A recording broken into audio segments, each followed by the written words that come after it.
एक लिहाज से उर्दू के हरूफ तहज्जी की दो अक़साम हैं कि हम देखते हैं नंबर एक पर नुक्ता वाले जैसा कि बे, ते, पे, से, जीम, जे, खे वगैरह के अल्फाज हरफ हैं। दूसरे नंबर पर बिना नुक्ते के जैसे अलफ, हे, दाल, रे, ऐन, तोए, सीन, स्वाद, वाव, काफ वगैरह।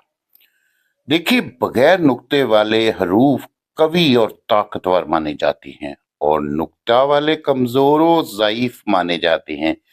इसी तरह इन हरूफ से मिलकर जो लफ्ज बनते हैं, देखिए बगैर नुक्ते वाले जो अल्फाज हरफ हैं उनसे मिलकर बनने वाले अल्फाज पर गौर करें। ससुराल, सुसर, सास, साला, साली, किसी लफ्ज में भी नुक्ता नहीं है। इसलिए ये तमाम रिश्ते बहुत मजबूत और ताकतवर होते हैं और एक शादीशुदा मर्द की जिंदगी में इनका रोल बड़ा स्ट्रॉन्ग होता है। इनकी ताकत से किसी तरह इनकार नहीं किया जा सकता। इसी तरह देखें लफ्ज दामाद के किसी हरफ पर भी नुक्ता नहीं, इसलिए ये रिश्ता भी शादी के बाद बहुत कवी हो जाता है और दामाद मियाँ की हर बात को मानना पड़ता है।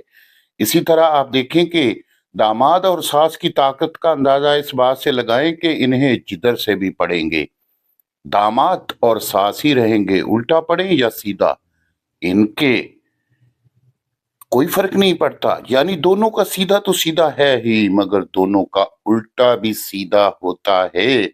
और ये बात जितनी जल्दी हम समझ जाएं उतना ही बेहतर होता है। इसलिए खुशगवार इस दवाज जिंदगी के लिए इन अरकान खमसा का ख्याल रखना बेहद जरूरी है मियाँ।